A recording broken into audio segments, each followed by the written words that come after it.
Everybody, it's time to start the first technical session of CHES 2025 about masking. This session has 3 talks, and each talk has 25 minutes, including Q&A. The first talk is titled on the average random probing, and the authors Julien Beguino and Loic Machua. And the talk will be given by Loic Machua. Yeah, stage is yours.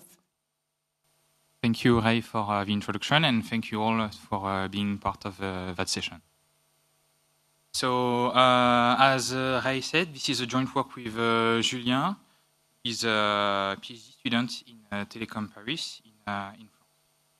And the topic is about masking, and since I am honored to inaugurate this session, first to thank our sponsors. And to introduce you to what is side-channel once for the week. So usually in black box cryptanalysis, consider some encryption block, and we assume that it is secure up to the point that given some pairs and of inputs and output text, one cannot guess any meaningful information about the key beyond a brute force enumeration, such that if your key is n bit long, then the best attack is up to enumeration, so with complexity exponential in the size of a key. However, cryptographic algorithms don't run on paper or on blackboard. They run on physical devices, such as a SIM card. And with access to some physical measurements from the adversary, such as the power consumption, the electromagnetic emissions, the adversary may run some divide and conquer attack such that the complexity becomes linear with the size of a key instead of exponential. And that's why we need to protect side-channel. And how do we do usually? We are several countermeasures, but one countermeasure choice is masking because of its provable security. So let me first explain you what masking is. Sometimes it's called MPC on silicon. The idea is to work over a secret sharing. So any sensitive data in your algorithm, but it should depend on the secret, must be encoded not in a naive way in your device, but according to a secret sharing over some finite field. So a finite field is provided with 2 operations, one addition, one multiplication. In that case, we care about addition. And you have a secret that you encode according to D shares, Y1 up to YD, such that their sum is equal to the given secret, but such that any strict subset of these shares is completely independent of the secret. And now you have your secret encoded according to a secret sharing. Then you can work on each share separately, roughly speaking, such that now the adversary can observe some leaky observations of each share separately instead of a direct observation of a leaky secret. Okay, and how it works intuitively, if we take back our previous scheme, now as you consider an adversary that can observe some leaky observation of each share separately, then the adversary can mount a score, can compute a score for each share. Here are represented under the shape of some score vectors, and the darker case, the higher the score corresponding to each key candidate. Okay, and now if you combine these scores according to a convolution product, then you can show that you have some amplification, such that if delta quantifies the distance to uniform of each of your share score, then the score for your whole secret must be exponentially close to the uniform, where exponentially means the number of shares. So that's the intuition of noise amplification. The noisier the shares, even noisier the secret. Okay, so that's how it works over one single encoding, but of course we need to compute over these encodings. So yeah, roughly speaking, a quick idea of how to make some mask circuit. Well, first we can view our whole initial circuit as our whole implementation as a circuit. Sorry, it can be either a logical circuit made of NOT and AND gates, or it can be a kind of arithmetic circuit made of addition and field multiplications. Okay.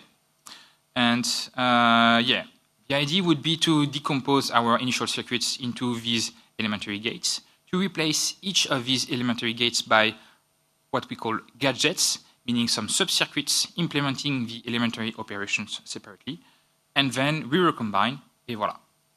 Yeah, I had some, I skipped the details, but for now, let's assume that the whole circuit should be what we call probing secure, meaning that every subset of at most d-1 wires, so all d wires except one, must be independent, must be kept independent from the secret. And that's that kind of security, of provable security we have in papers usually. So when someone is presenting you a provably secure masking countermeasure, this is what they mean usually, probing security. But of course, probing security is kind of abstract, and we would like to show security in a more realistic model.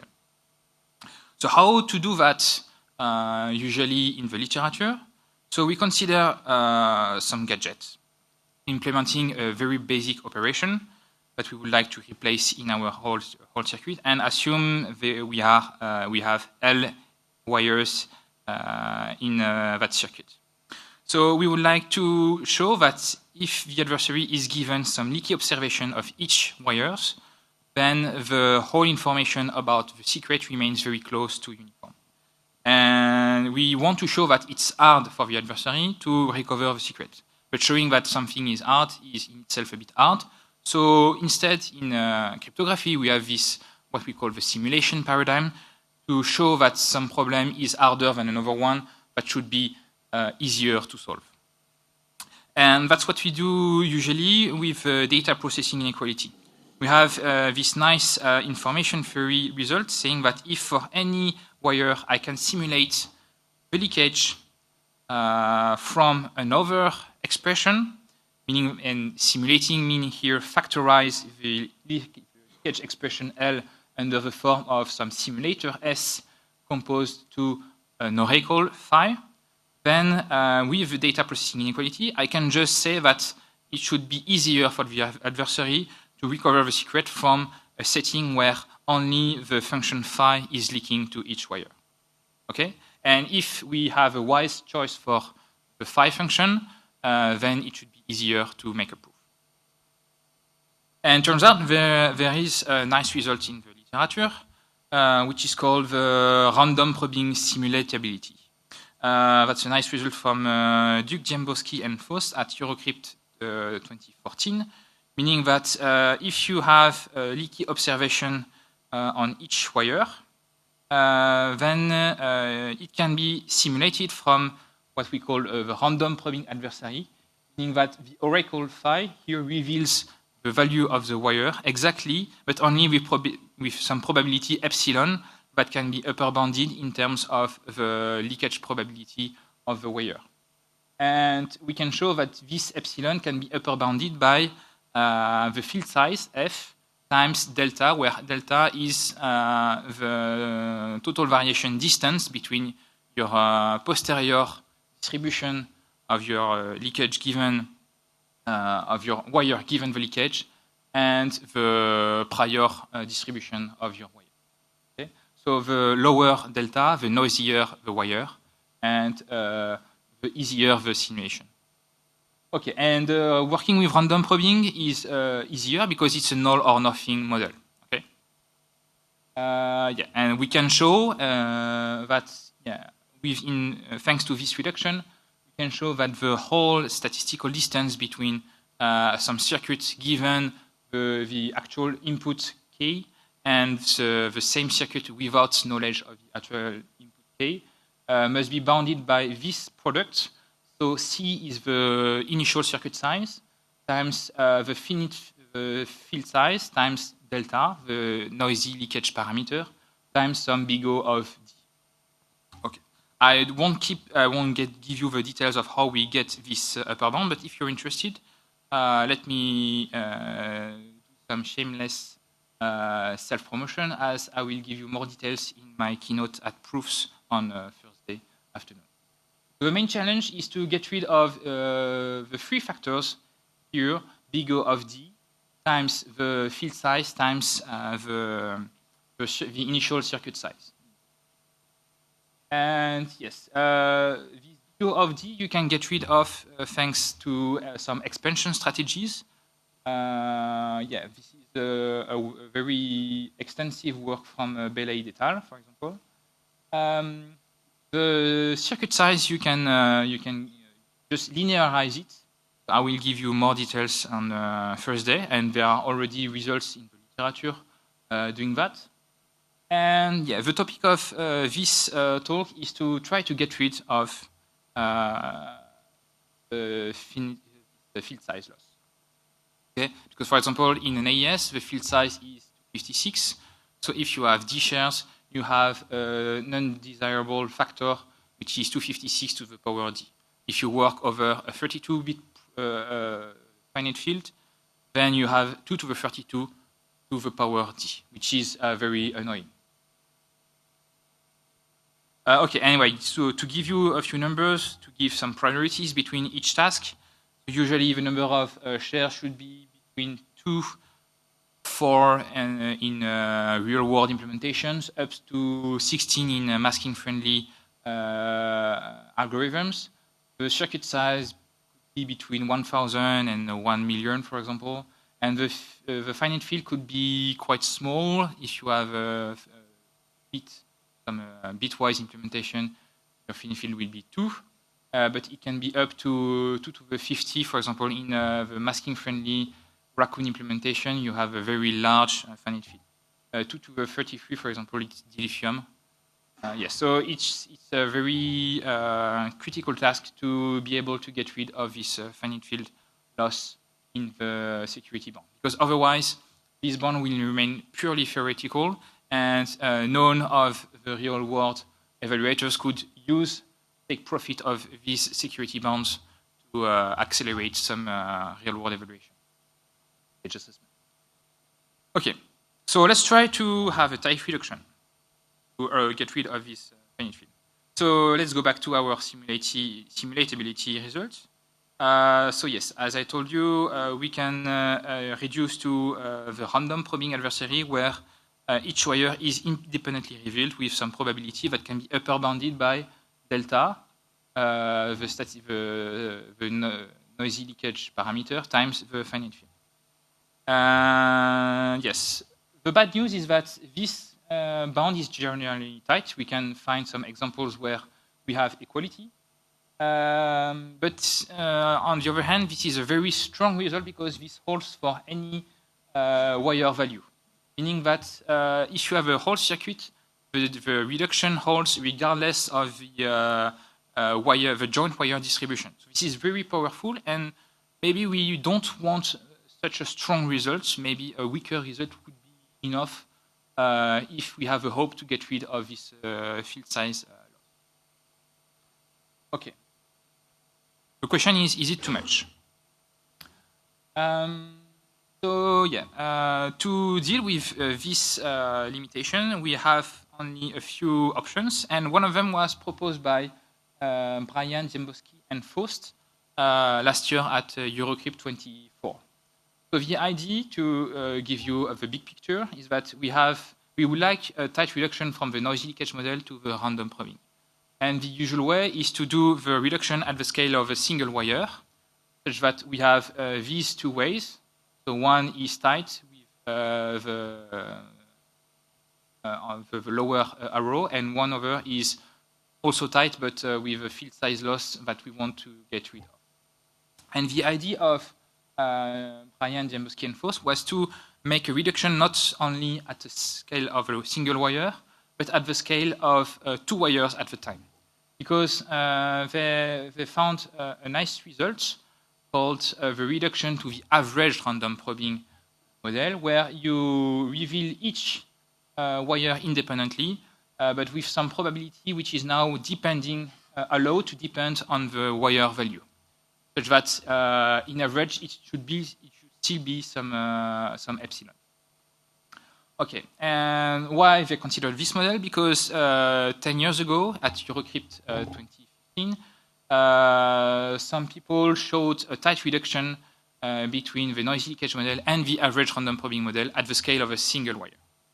And their construction then was based on a compiler transforming your initial mass circuit into another mass circuit, such that you could show that you have now a reduction from the average random probing to the random probing at the scale of 2 wires, but with only a square root loss and not a field size loss, such that you have now a path that could be more interesting because you no longer have this field size loss.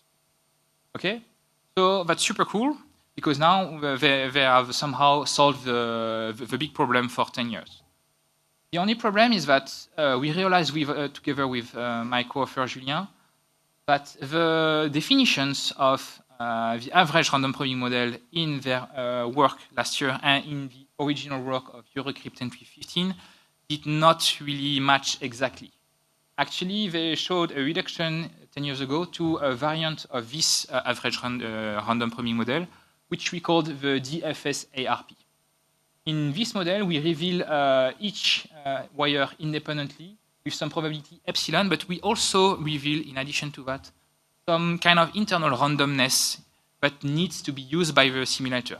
We don't need to go into the details, but the only thing we need to know to remember is that the definitions do not really match.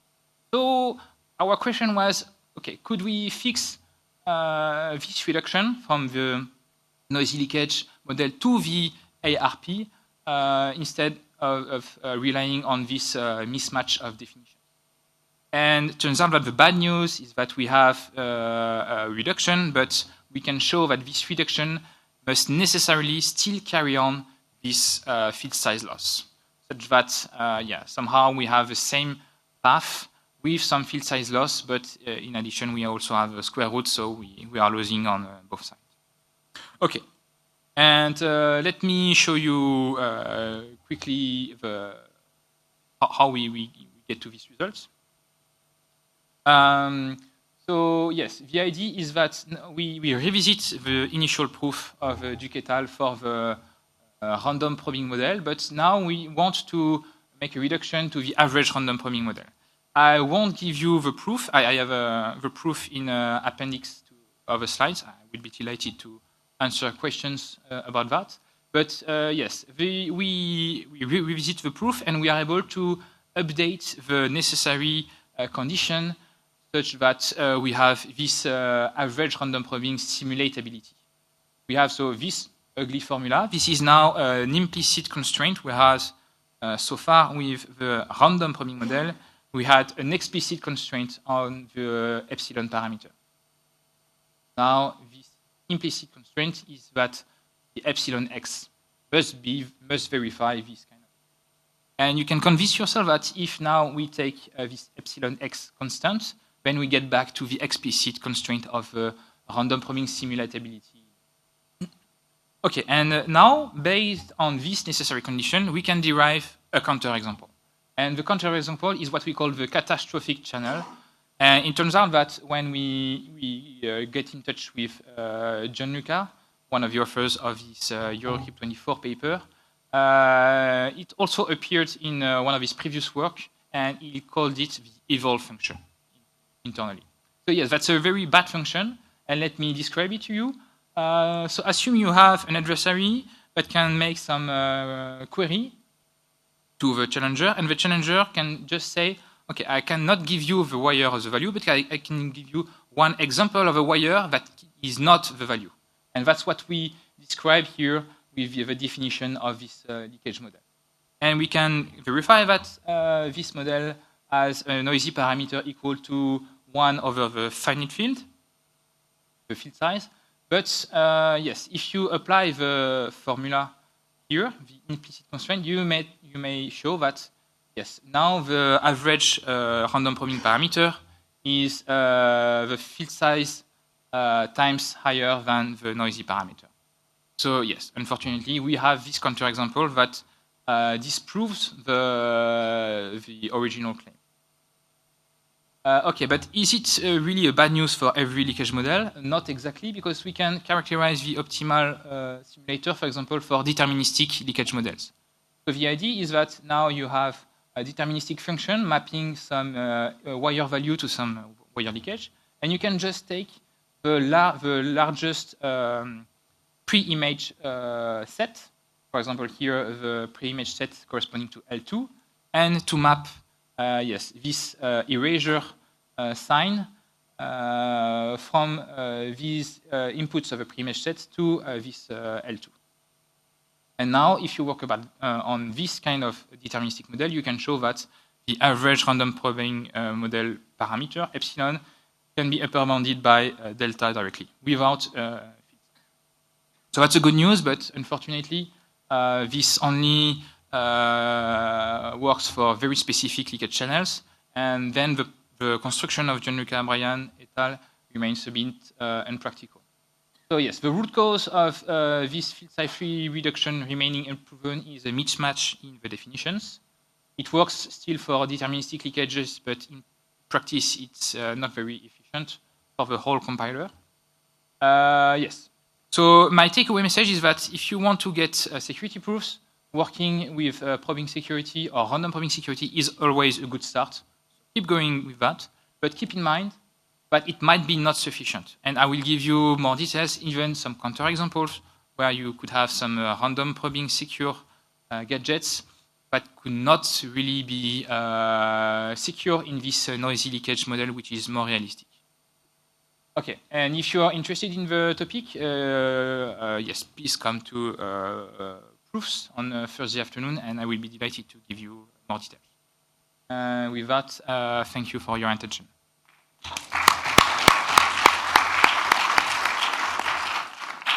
Okay, if anyone has a question or comments to this talk, please go to the microphone centered at the center of this room.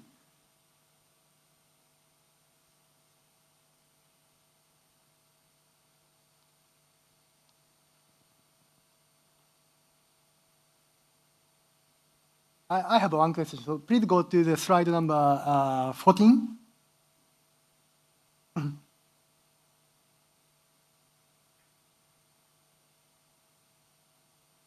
This one. So are you discussing the statistical difference between the secret key and leakage, right? Yes. And so to my understanding, secret key is uniformly distributed over the field, and so you mean this notation is for the uniform distribution between statistical distance between uniform distribution and the leakage. Right? I see what you mean. Yes. Actually, yes. Maybe I was not very clear. This works for any arbitrary distribution over the key. It does not need to be uniform because yes, somehow this reduction from non-uniform secret to uniform secret is implicitly carried by the reduction to random probing. So that's why this result is very nice, because we don't need to care about the distribution of the key.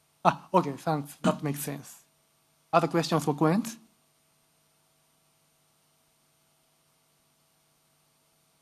And so I'm interested in your counter example of the Evil distribution.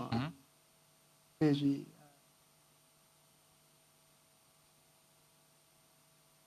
So yeah, but yeah, it looks very interesting. But so you mean so this sounds very artificial distribution. And yes. So, could you have a comment about this distribution to relation to this distribution to the practical attacks? Well, it depends. Yes, my co-author Julien has a paper where he discusses the relevance of some metrics for other more realistic models, such that, for example, deterministic leakage function plus some Hamming weight additive noise, then you have some results. In practice, it works. You don't have this problem on most of real-world leakages. However, that means that your side channel evaluator must verify some stronger assumptions, such as whether your noise in the wires is perfectly Gaussian. Otherwise, the proof does not work anymore. Whereas here, we would like to rely only on some characterization in terms of statistical distance. So it's a matter of trade-off between simplicity for the evaluator and simplicity for the proof. Okay, thank you very much. Thanks a lot. Yeah, it's time to close the talk. Thank you. Let's thank the speaker again.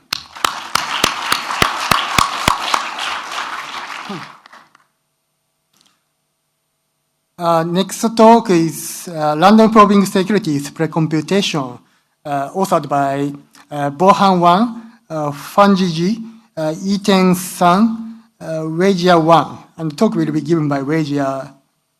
Okay, please take it away.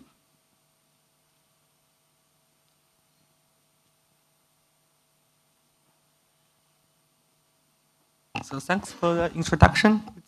It is a great honor to be here to present our talk, our work. This is a joint work with my students, Wang Bohan, Ji Fanji, and Sun Yiteng. Okay, so first I will provide some background. A cryptographic primitive is implemented. Okay. So a cryptographic primitive is implemented and executed in a specific environment. So in this case, it may have some set channel leakages, such as power, time, or even faults. Adversary can exploit this leakage to recover the secret key. So it is a great threat to the embedded system. Masking is one of the most widely studied countermeasures, and where each secret independent sensitive variable is randomly encoded into multiple shares. It provides most importantly, it provides probable security under some certain leakage models. Okay, so here I give a quite short introduction to the masking. It can be divided into two parts. First of all, we need to randomize the circuit. For example, here a sensitive variable, for example, x, is encoded into n random shares. So here x is randomized to x1 to xn. If we consider the Boolean masking, which is the most sufficient one, we have that x equals the sum of all the shares. Okay, the other part should be the private computation over shares. It can be done via the masking gadget, especially the multiplication gadget. Here I give a quite, I believe, here I give an example. Consider the case that the cryptographic circuit is x plus y times z. So what we can do is that we transform each gate into their masked correspondence. For example, here we have add gate. We transform this to the addition gadget. It takes multiple shares as input and output multiple shares. And we also need to transform this multiplication gate to the multiplication gadget. It takes also multiple shares as input and output multiple shares. We can see that this multiplication gadget is more complicated than the addition gadget. It even requires some random variables.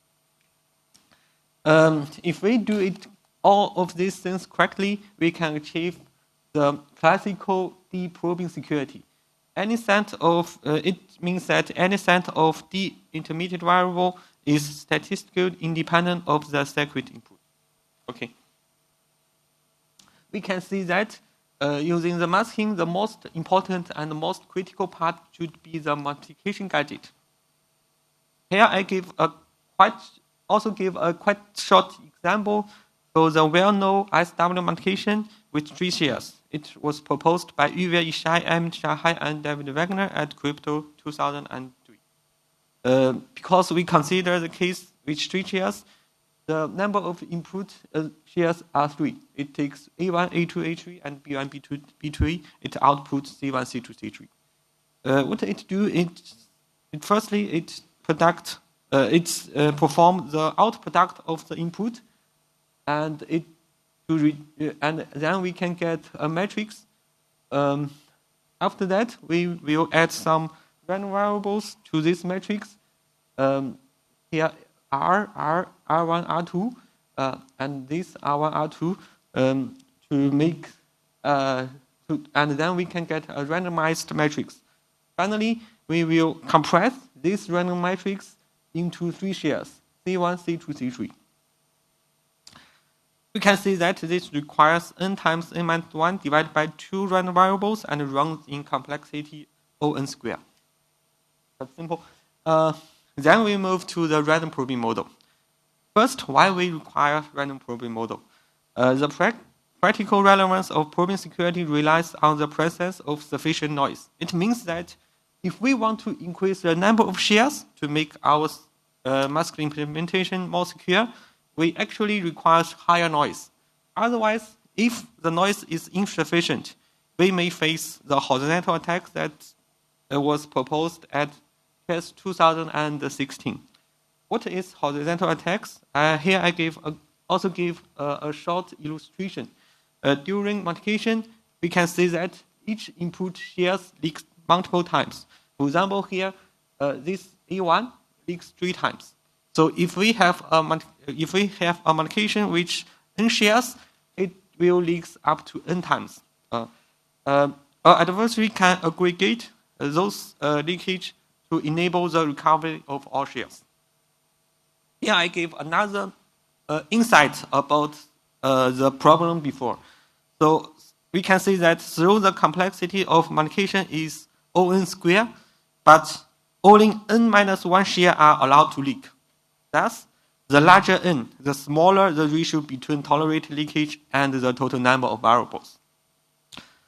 So this, it should be noted that this limitation particularly affects the software implementation, because in software implementation, the SNR of side channel leakage can be relatively high. Sorry. So we need a new model, which is random probing model. In this model, it is guaranteed that each random variable, leaks independently with a probability p. First of all, this random probing model captures the horizontal attacks. Secondly, the well-known noisy model, which was proposed at Crypto 1990, can be tightly, of course, it's not quite tightly, but in which it has a security loss of the field size, tightly reduced to the random probing model. Okay, then we can define the random probing security, which shorted as RPS. So informally speaking, masked implementation is RPS if the leakage in the random probing model is independent of the input secret. One important and critical limitation of RPS is about the composition. The composition of 2 RPS gadgets is not necessarily RPS. So in this case, we need a stronger and composable security notion, which has been proposed at Crypto 2020, which is random probing composability, RPC. This RPC guarantees that the composition of 2 RPC gadgets remains RPK. It is quite similar to the SNI and the probing security, the relation between SNI and probing security. And RPC gadget is also RPS. So then we finished our definition and move to the main challenge we will solve in this paper. We know that the overhead of RPS is quite high, extremely high. Here I give some results from the work in Crypto at Crypto 2020. It reports some implementation result of AES in the random probing model. 9-share AES runs about 195 times slower than the unmasked version. If we consider a 27-share AES, it takes 0.2 seconds, which is more than 3,000 times slower than the unmasked version. So we want to we want to reduce the cost of the masking scheme in the random probing model. Before we move to our main contribution, I will give some background on the pre-computation-based design paradigm. In this paradigm, a masked implementation can be divided into two phases. The first phase should be the pre-computation. It takes some random values and output some pre-computed values. Here. In the online phase, it takes all the shares of plaintext and key, and also the pre-computed values, and output only one share, which is last share of the ciphertext. Since the online computation only need to output one share, it can be quite efficient. We believe this paradigm can be quite useful in some cases. For example, here I give the challenge response protocol. It's quite simple. The server wants to see if the client is rejected or accepted. What he can do is that he first send a random value as a challenge to the client. Then the client encrypt this challenge using a secret key. After that, he will send the ciphertext as a response to the server. Then the server decrypt this response using the same secret key to see if the result from decryption equals the challenge. If it equals, it accepts the client, otherwise it will reject it. Then we consider the case that both client and the server want to provide some side channel protection for their case. What they can do is that for the client, he can execute the pre-computation with some randomness before he receives the challenge.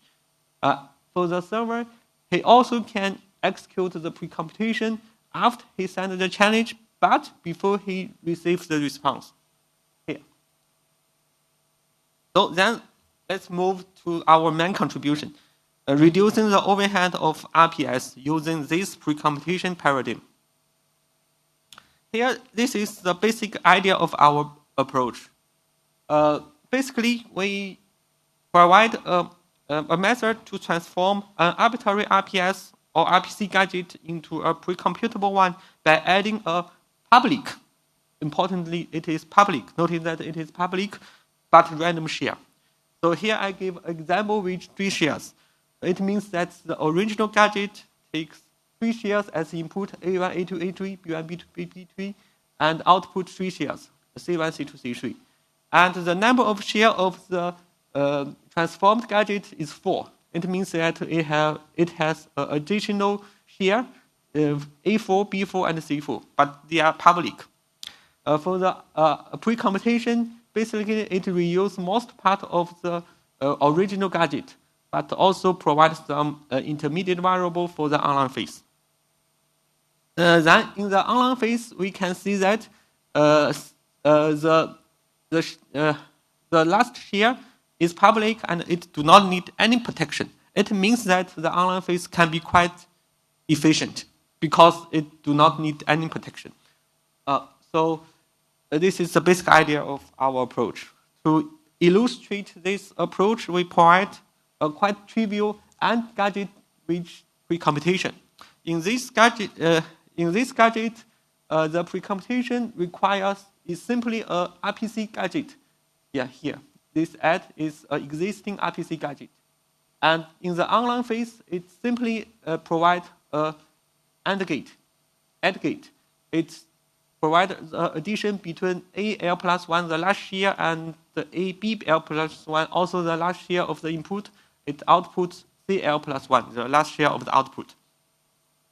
We can prove that because of the publicity of the last share, we can prove that this AND gadget, we call it AND P for the pre-computation. Yeah, this AND P gadget is RPC if the online computation here is treated as public. So now we also need the copy gadget. This copy gadget is quite important for the masking scheme in random probing model, because in the probing model we don't need it, but in random probing model, it is necessary. And it is quite, if we consider the pre-computation, it is quite similar to the AND gadget. We also required RPC copy gadget as a pre-computation, and in the online computation, we simply provided the copy gate. So it means that the input is AL plus 1, and it copy it, we get BL plus 1 and CL plus 1.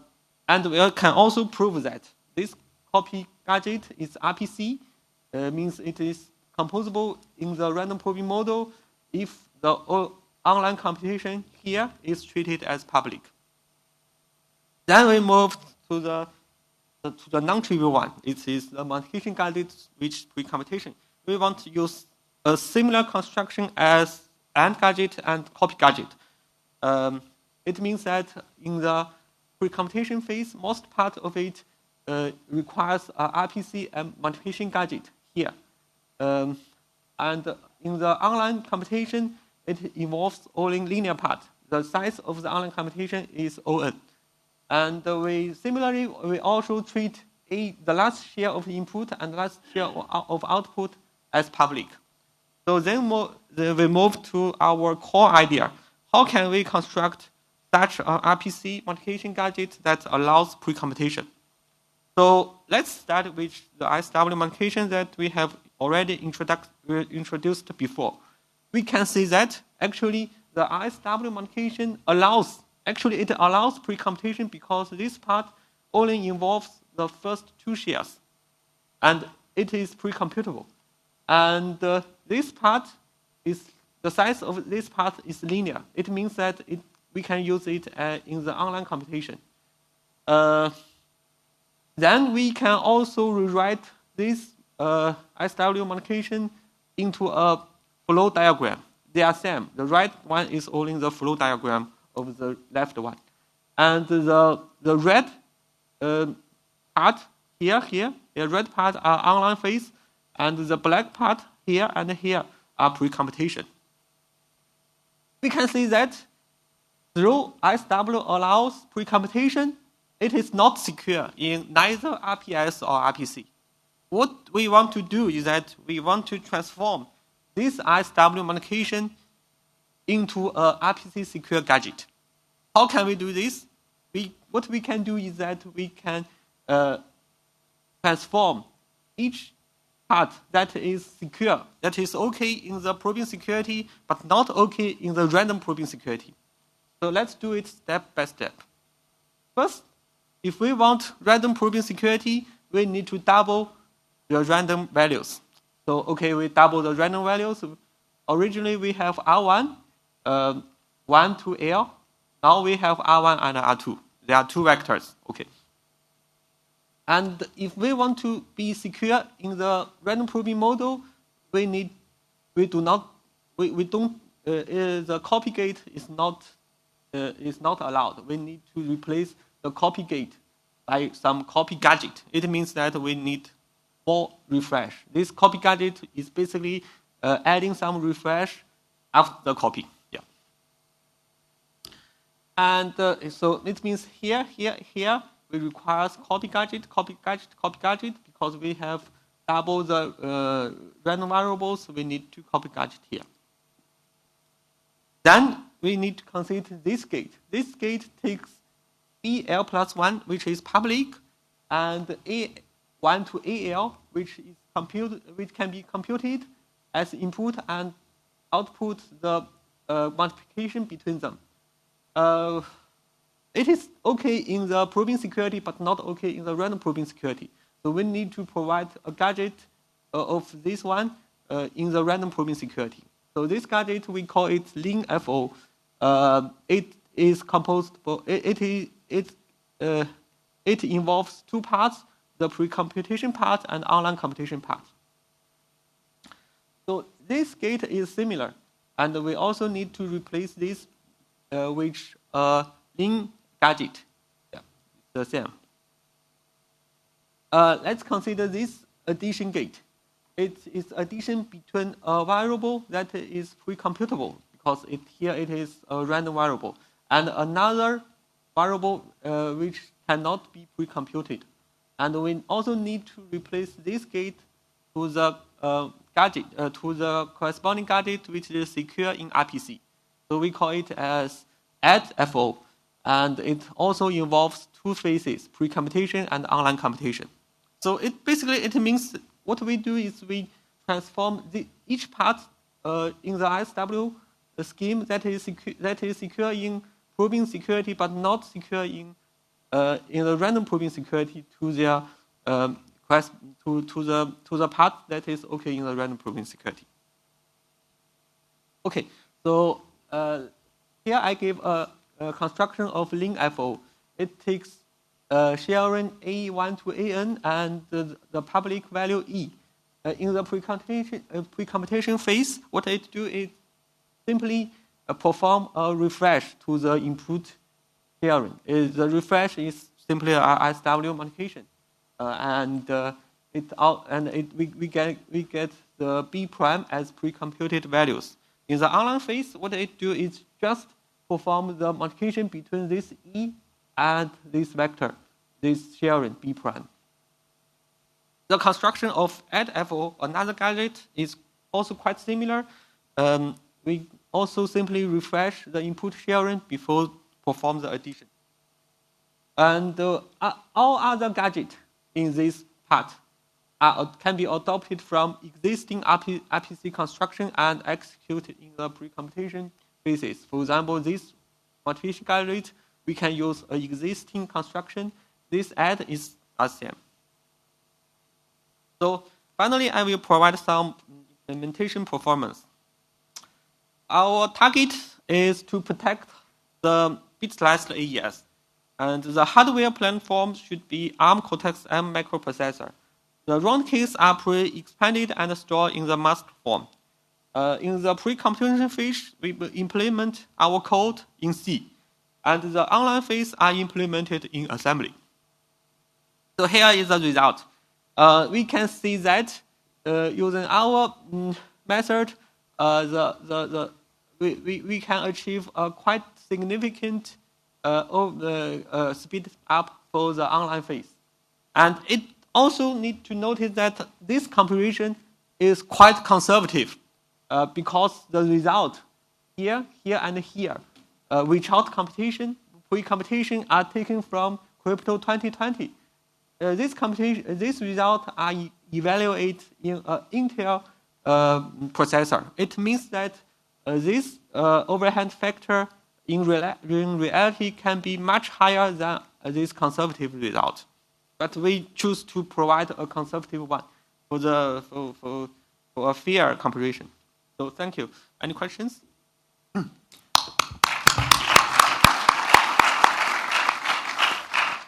Thank you for your talk. Anybody has question or comments? Please go to the microphone at the center of this room.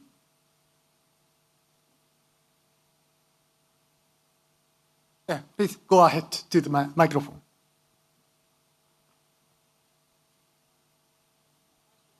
Please go to the microphone at the center of the room.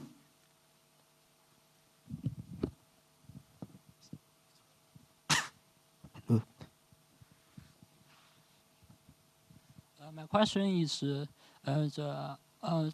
model and the gadgets. Is it possible to convert this work to hardware platforms such as FPGA? Should I consider glitch transition compo?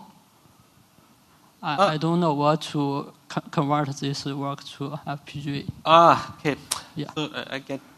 So for the hardware implementation, we need to consider more things such as glitch, such as transitional leakage. It's very complicated, but we believe this is the first step. I mean, providing a construction is the first step to use it in different platforms. Yeah. Okay. Thank you. Other comments or questions?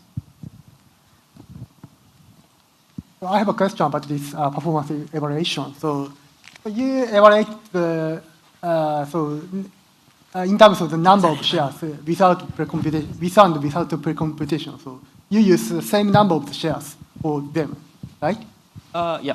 But in your implementation, one of the share is public. So you mean, I mean, the one share is leaked to the attacker without any noise. So I think, so one share is, if one share is public, so the effective number of shares that contributes to the security order will be changed. So could you have a comment? I mean, for example, this 3 shares means actually it is 4 shares. We do not count the public share in here. Okay, public share is not included in this number. Okay, thank you very much. Okay, that makes sense. Okay, any other comments?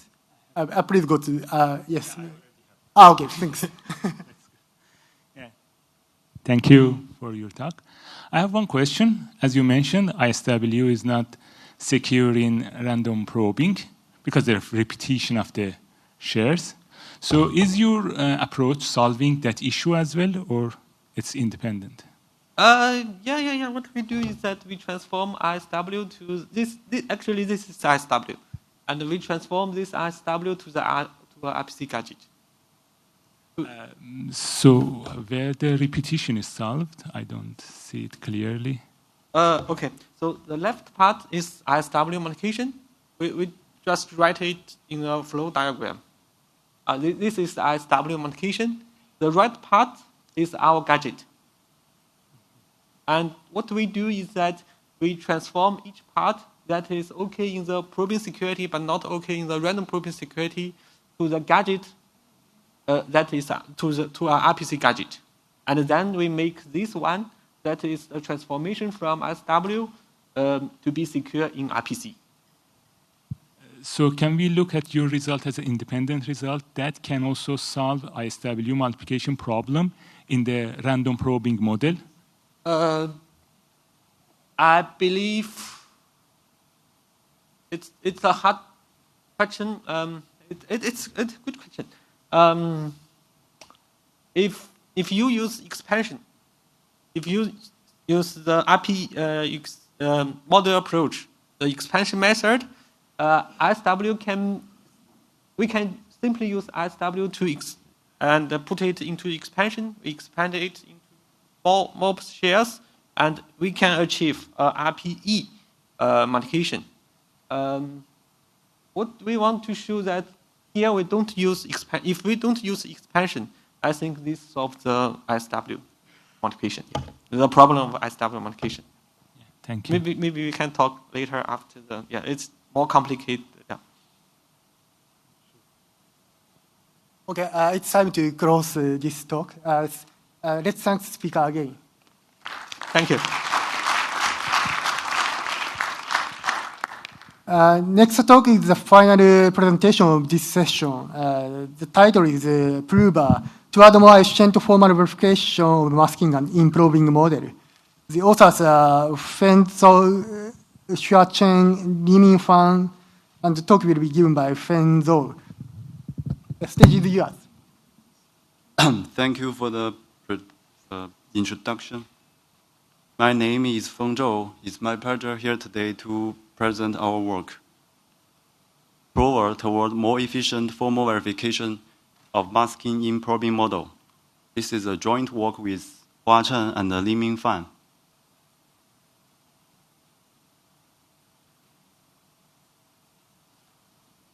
Oh, so.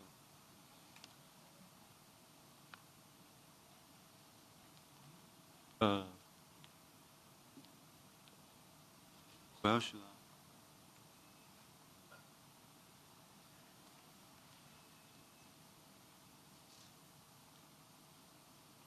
Sorry. Okay.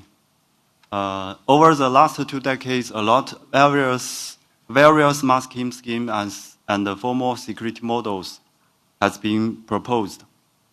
So the general idea is to build a software tool that can verify the security of the masked implementations. There already exist several formal verification tools that can verify the security of masked hardware implementation. Some tools like MaskVerif and Coco are fast, but they are not accurate. The other tools like Silver are accurate, but their performance is very slow. The Tour error mask claimed both efficiency and completeness. However, it is only limited for the standard gadgets. So our goal is to build a tool that is both efficient and accurate, and it is not limited to the standard gadgets. In the next few minutes, I will introduce our tool Prover, which is based on the Silver, which is a tool published in AsiaCrypt 2020. Let us start with masked circuits and the security models. A masked circuit can be seen as a direct acyclic graph. Here in the bottom is a first order DOM implementation of the AND gate C equals A times B, and here in the right is a graph representation of these masking schemes. There are nodes and edges in this graph, and the nodes represents the gates, and the edges represents the whiles in the circuit. We see the input shares and the flash randomness and the output shares as special kinds of gates. And we also have the regular gates like the AND gate, which compute the inner product and the cross product. We also have the XOR gate, which masks the cross product. And we have the registers that stores the value results of the 4 component functions. Each gate in this circuit performs a logic operation, and the output of the logic operation can be seen as a Boolean function that is defined over the set of input shares and the flash random bits. And we use reduced ordered binary decision diagrams to represent the functions. In our work, we consider 2 security models, the standard probing model and the glitch extended probing model. In standard probing model, if you probe a while in the circuit, you will only know the value of this probed while. However, if you in glitch extended probing model, you will get all the register values that contribute to the calculation of this probed while.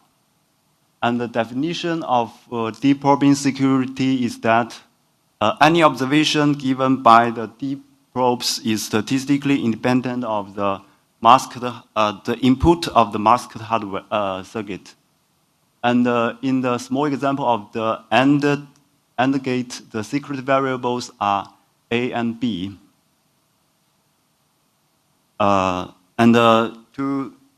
To verify the statistical independence, we use reduced ordered binary decision diagrams, just as the work of Silver. And the binary decision diagrams is a representation of a single output Boolean functions. If it is ordered and reduced, then it is an ROBDD. ROBDD is a canonical representation of the Boolean function when given a fixed variable ordering. So here the canonical representation means when the 2 Boolean functions are equivalent, then their ROBDD representation will be the same. And researchers have proposed several efficient algorithms to calculate the output probability of a single output Boolean functions using ROBDD. And in the work of Silver, it used ROBDDs to check the statistical independence of 2 sets of Boolean random variables.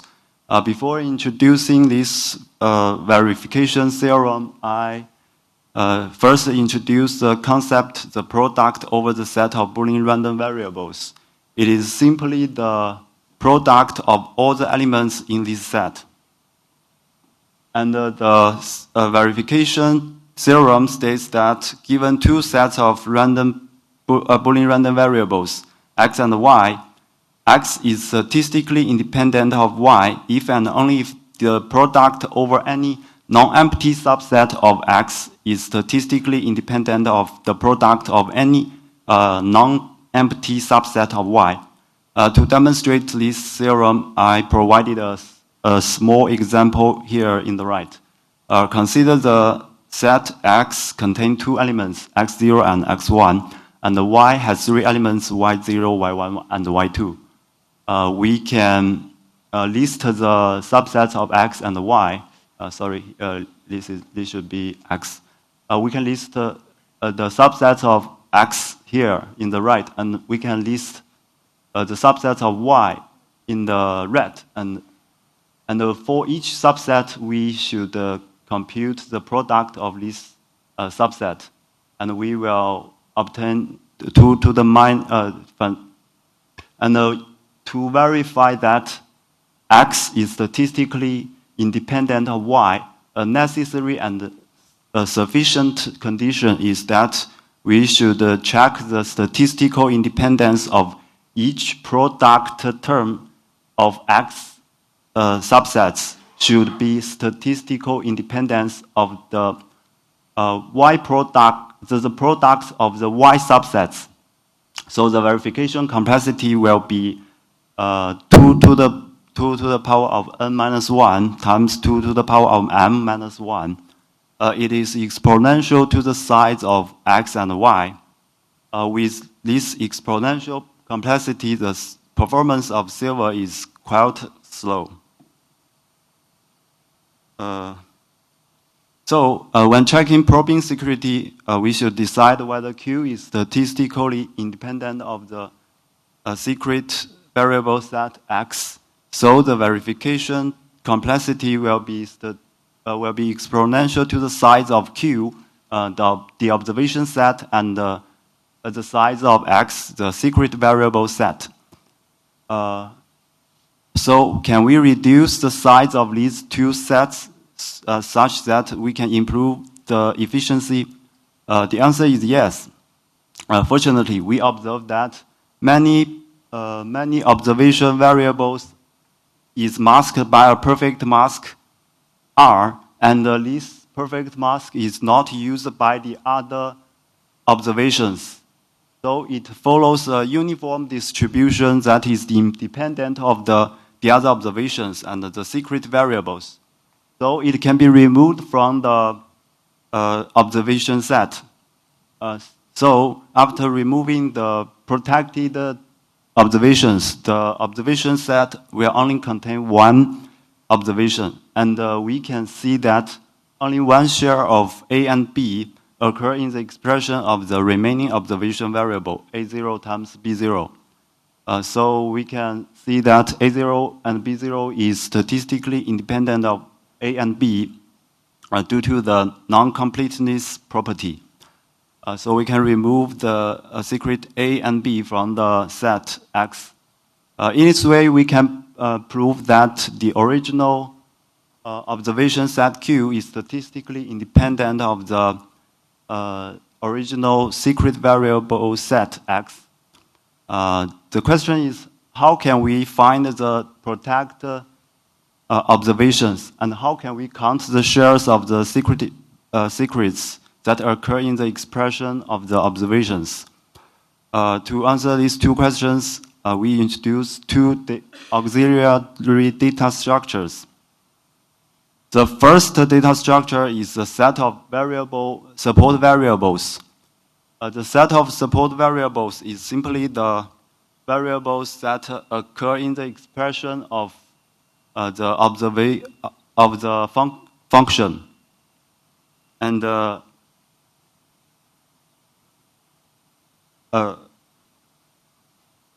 second data structure we introduced is the set of perfect masks. The definition of the set of perfect masks is that if R is a perfect mask of the gate Fn, then the function of this gate Fn can be written as an XOR operation.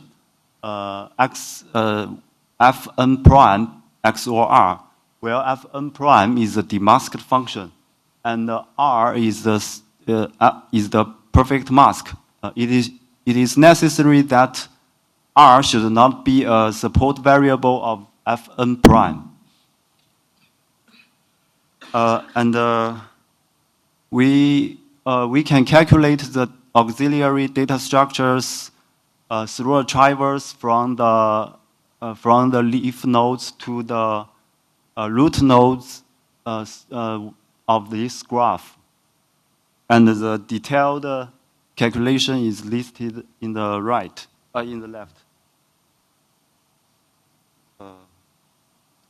With the help of the auxiliary data structure, we introduced two reduction rules.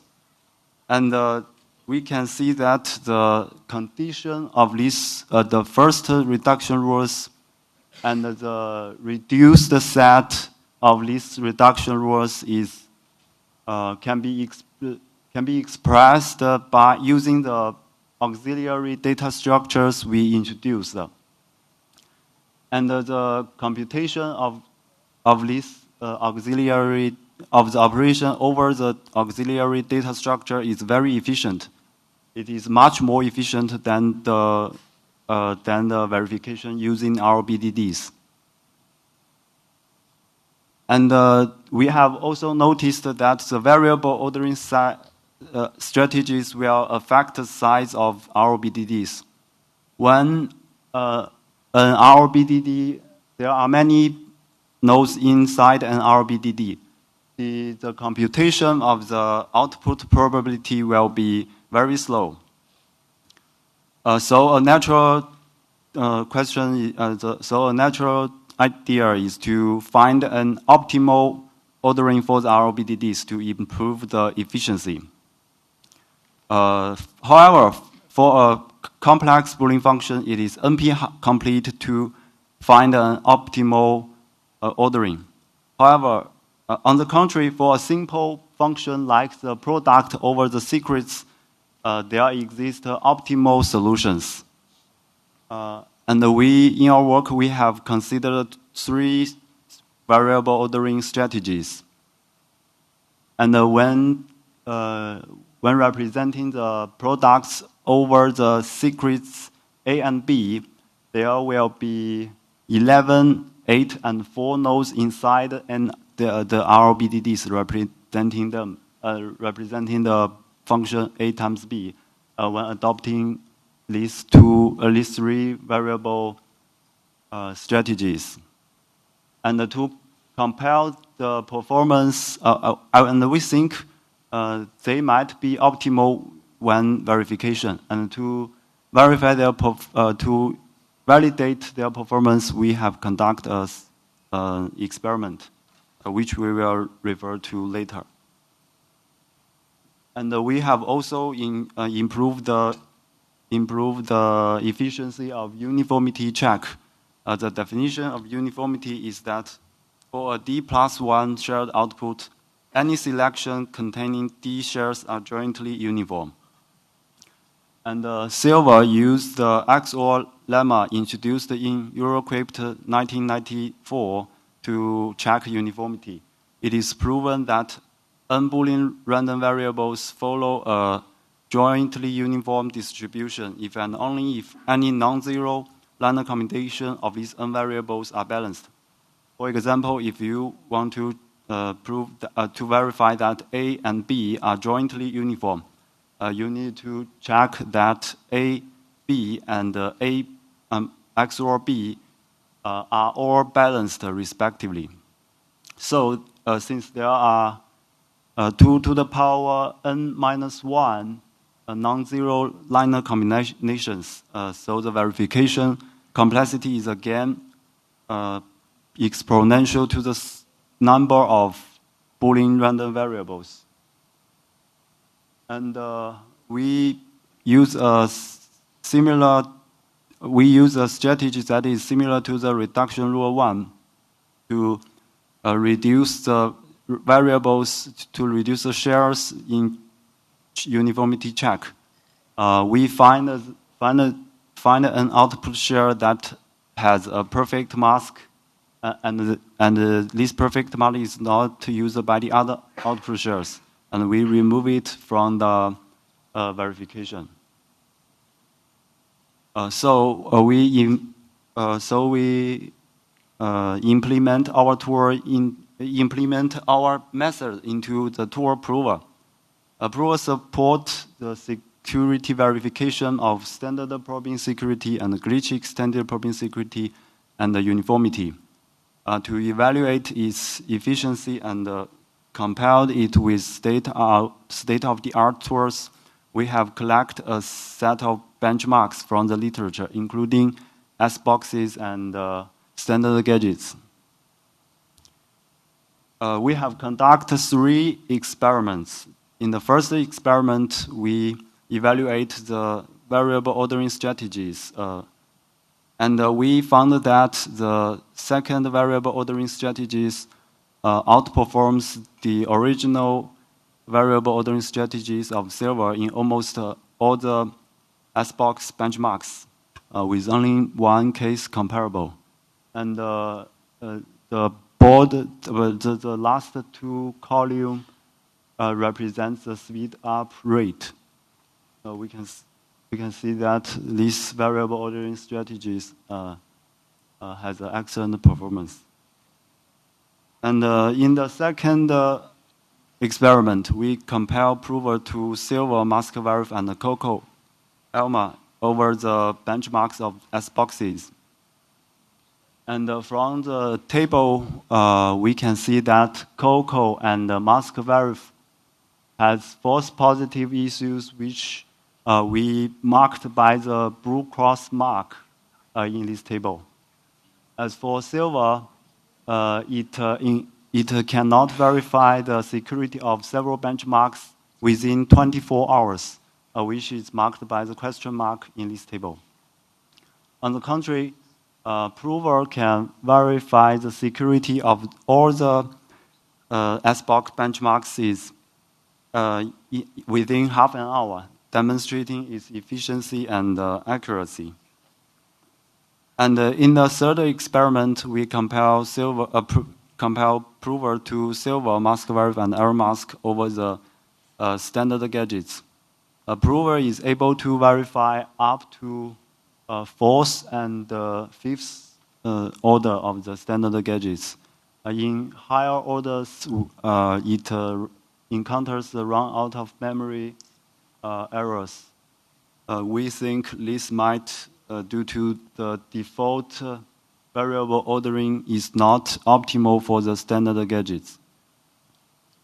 And to conclude, we introduced 2 auxiliary data structure and 2 reduction rules and 2 variable ordering strategies, and we present prover an efficient and accurate tool to verify probing security and uniformity. It has excellent performance over the S-boxes. Here is a link of prover repository. You are welcome to use it. That's all. Thank you. Thank you for your talk. Any comments or questions?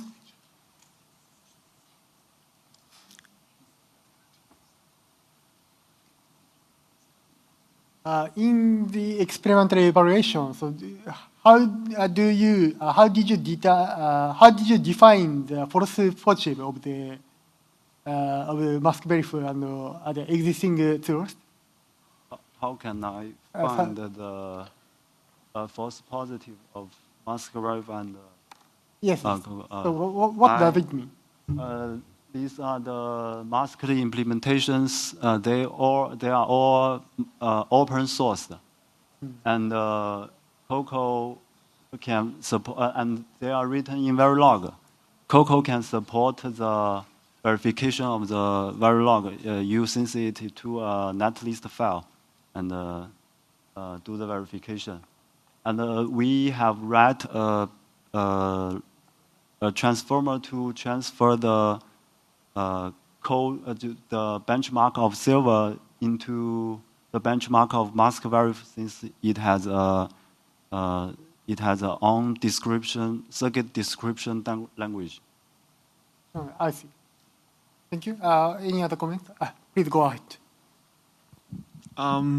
which of the changes would you say bring you the biggest performance improvement compared to silver, of the ones that you shown in the presentation? You mean which benchmarks or? No, which of the changes? So the random variable elimination of probes, or the elimination of incomplete secrets, or the reordering. Which one of these brings you the biggest improvements? Do you know? Biggest will be the randomness randomness elimination, and I think the second variable, the second reduction rule helps a lot. You know, sometimes people might use paired S boxes. The S box will use another S box input shares as randomness, as guards. And in this case, if you don't use reduction rule 2, you will, for example, if you have a paired AS box, then you will have 16 secrets. If you use reduction rule 2, you will have only 8 secrets, which will reduce the complexity from 2 to the power of 16 to the power of 8. Okay, yeah. Thank you. Any other comments or questions? Okay, it's time to close the session. So let's thank the speaker again.